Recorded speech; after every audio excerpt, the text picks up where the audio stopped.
Every year, millions of people around the world survive a blow to the head, a road traffic accident, a fall, a moment of violence.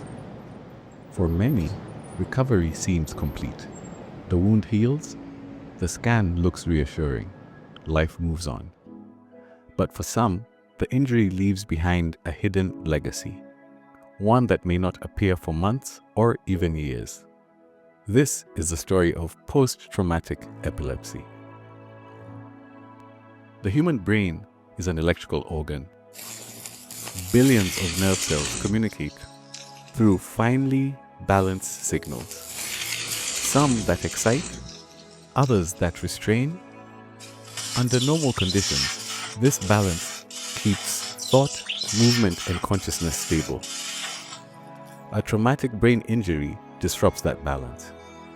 In the moments after injury, brain cells die. Blood vessels leak.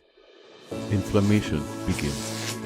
These early changes can trigger immediate or early seizures, usually within the first week.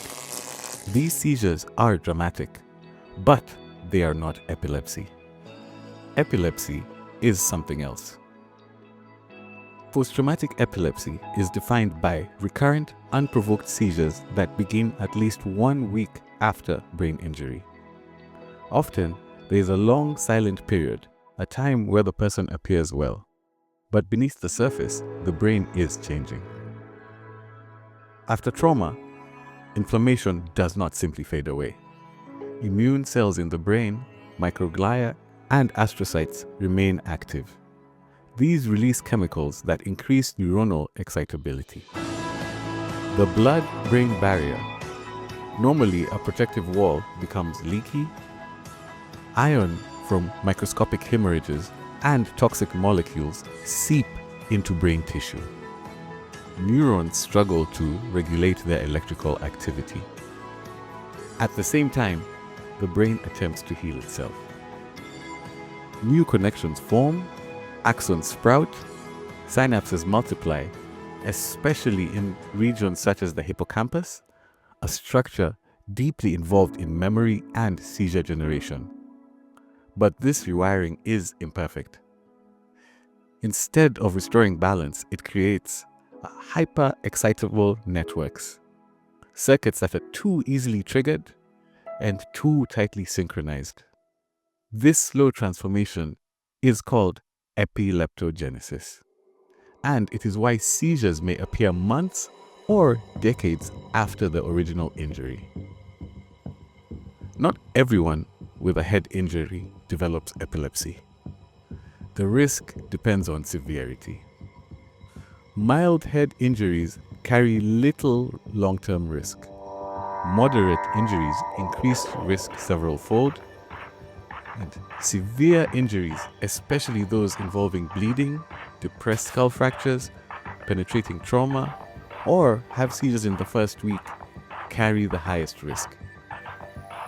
Globally, traumatic brain injury accounts for up to 20% of acquired epilepsy. For many patients, the first late seizures is not the end. It's the beginning. Once a late seizure occurs, the likelihood of recurrence is high.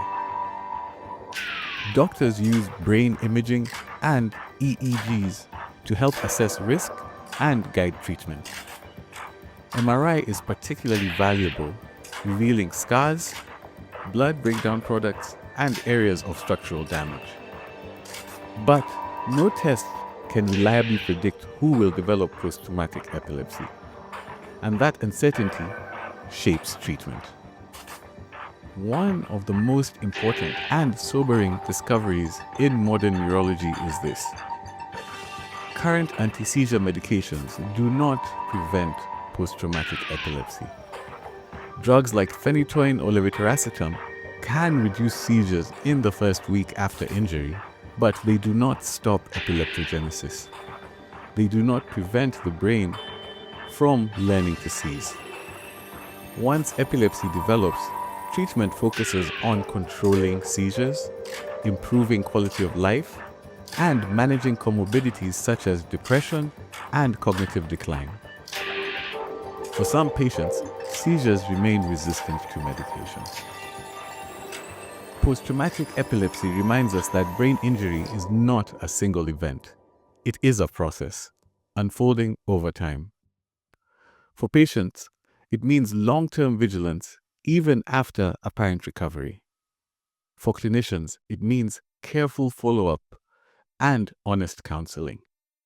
For researchers, it represents one of the greatest challenges in neuroscience: how to interrupt epileptogenesis before seizures ever begin. The injury may happen in seconds, but its consequences can last a lifetime. Understanding post-traumatic epilepsy is not just about seizures. It is about recognizing the brain's silent aftershocks and learning how to stop them before they surface. Thank you for listening and have a blessed day.